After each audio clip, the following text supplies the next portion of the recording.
Welcome back, Troglodytes, to another episode of Trogly's Guitars. Well, I did it. I got another one of these Les Paul Goddesses in the very beautiful purple burst finish.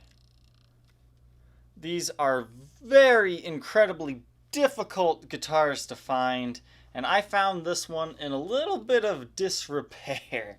Somebody, believe it or not, threw stupid EMG active pickups in this poor thing, and they didn't have the original pickups. The Les Paul Goddess is one of my favorite series from modern day Gibson because they have unique colored Gibson logos that match the finish of the guitar. They have their own special pickups that match the color or, complement the color in some way. These ones have purple windings. I know the rose ones have like red and a few other colors. And they have a wrap tailpiece instead of the traditional bridge tailpiece setup. So somebody put EMGs in this poor thing, and it's like, I've got to restore this thing back to stock. So the SG Goddess, purple one that I listed last week, I bought that guitar strictly to restore this guitar. I like the SG Goddess, but it's not as special as the Les Paul Goddess. There's something really special about these. Now, don't get me wrong, that SG is a great player and it's beautiful, but the Les Pauls are really where it's at on these ones, because not only are they more valuable, but it's impossible to find these for sale. I really want to get a rose burst one. That's my favorite finish besides the purple. I'm not real keen on the ice burst or the Sky Burst. The Sky Burst is kind of cool, but it reminds me too much of the robots. So this is a restored to original Gibson Les Paul Goddess. It's got the same pickups it would have had now, but they came from an SG Goddess. I put brand new Gibson pots in here, the same type that would have came in, and then the input jack and three-way switch are different. And I will say this screw right here, these two, and looks like this one have been replaced. I guess I lost some of the original screws, because this thing, I've had this for a while. Now this one is in played shape. It's not perfect, but it's not completely trashed either. You're going to see you have a small chip in the clear coat here on the edge of the headstock. And now it's not like a crack off the headstock repaired or anything. It just needs touched up, or you really don't notice it too much, especially while playing. Again, you have the purple Gibson logo, which is just perfect. And it's kind of hard to tell, but this is kind of like a very light lilac color, so it's not the traditional white Gibson Les Paul model as they usually put on. But as you can see, you do have some light wear and tear along the headstock from string changes and the likes like that. So it's a little scratched up on the top, but not too bad. Original Goddess truss rod cover. The nut is also original on this one. And what's really nice about these guitars is they were made a few years before ebony stopped being used. So these are a Gibson USA model that has an ebony fretboard stock, and that's going to become increasingly rare over the years. I definitely say these are great ones to hold on to because the Goddess series wasn't well received, mainly because I don't think people knew about it and it was marketed towards women. But these are awesome, 80s stage guitars because they're very glam rockish and hair metal with the outrageous finishes. But I think there's a famous lady out there that uses one of these, and I think that really helped them. I don't believe the rose burst and the purple burst had trouble selling. It was like the white ones and some of the black SG Goddesses. But once again, ebony fretboard. Frets show very minor wear. I mean, hardly any at all. I mean, this is a fantastic player. Once again, original pickups, specially wound for these guitars. Wrap tailpiece. Special knobs strictly for the Les Paul Goddess. I think they use something similar to these knobs now on the high performance models. But it's just a straight up purple burst, not a rim burst. The correct teardrop shape. I mean, this is a beautiful guitar. As we shine the light over it, you know, since it's black in certain areas, you're going to see some smudges, some scuffs, and just light play wear. I mean, this was a player's guitar. And something that we really need to point out is there's a tiny little bit of discoloration right here. You can see it's kind of a rose color. I don't know if there was a sticker there at some point in time. There's actually one right under here too. I don't know if that's showing up or not. Hopefully you can see it right there. Yep. And then underneath the tailpiece here, from string changes, you can see there's some light scratches. So this one's not as mint condition as my last one, but once again, good luck finding another one of these. They are hard to track down, and I am constantly looking, and I have not found a rose burst in like 4 years. I've been lucky enough to get my hands on 2 of these in total, and one is the sky burst, but I'm really looking for that rose burst. Back of the headstock, serial number 0058606338, made in USA. This is a 2006 model. Very early 2006. Now these came stock with locking Grover tuners, but it's not the kind that has the thumb wheel on the back. They actually kind of lock from the top. I'm not a huge fan of these tuners. I mean, they do work, but you can see they kind of stick out a little bit higher than regular Grovers. It's a little off-putting, and personally, I would just swap these out with a different type of locking Grover just for the aesthetics of it, but they do work perfectly fine. There's no breaks, cracks, or repairs to this guitar. You can see where somebody's held it here for a while. There's a little bit of a permanent like grease stain to it. I don't know if you can kind of see what I'm saying, but it is break, crack, repair free.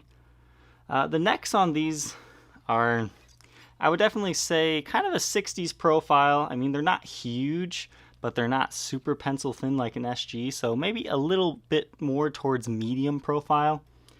Similar to like a rounded 59 shape. And this is really where the Les Paul goddesses got more special treatment compared to the SGs that just got black backs.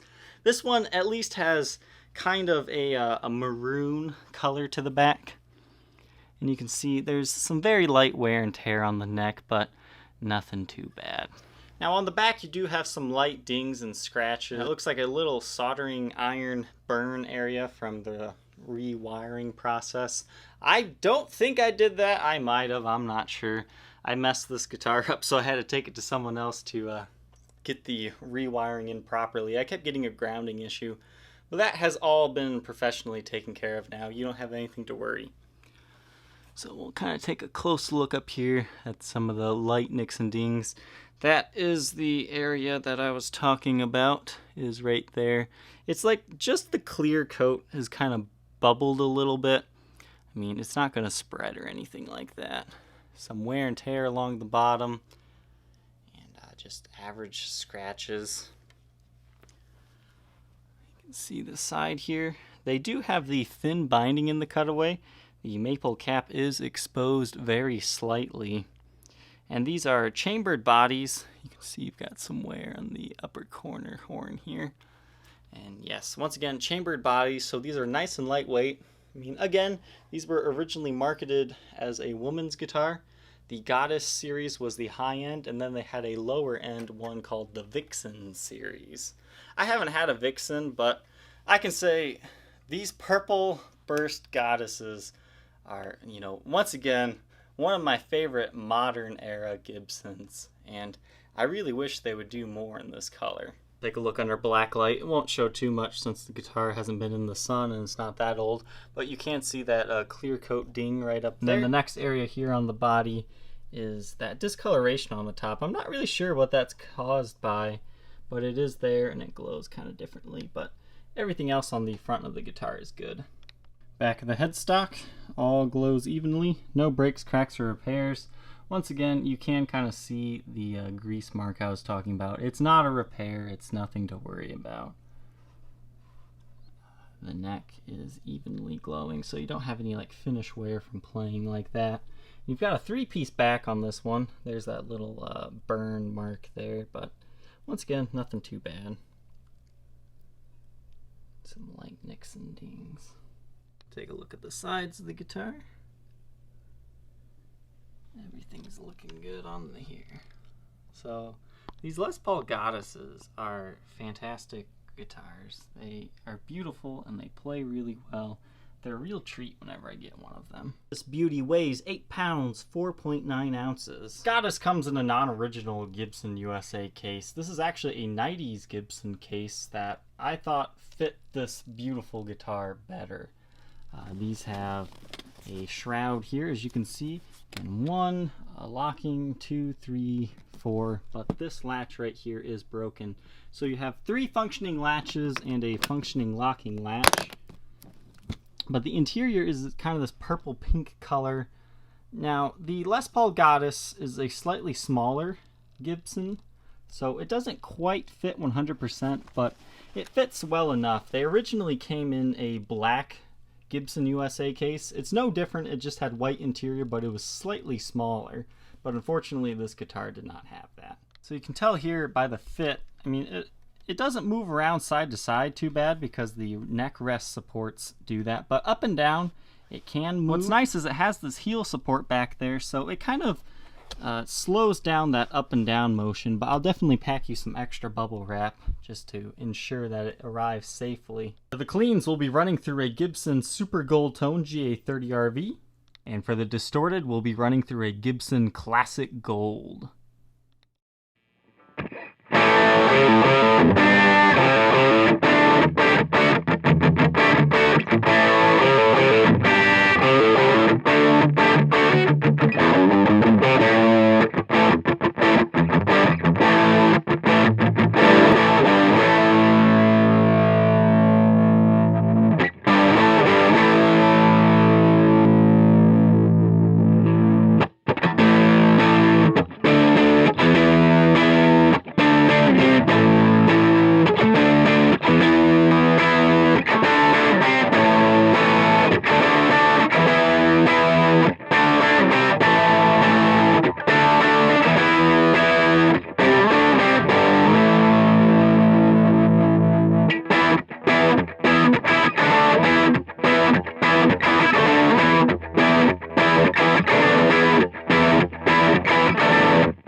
think you might be interested in owning this rare Les Paul Goddess in the very desirable purple burst finish, contact me on my Facebook page as soon as possible because these things always sell fast. Alright, Troglodytes, I hope you guys enjoyed. Don't forget to like, comment, and subscribe, and we'll catch you next time. Take care.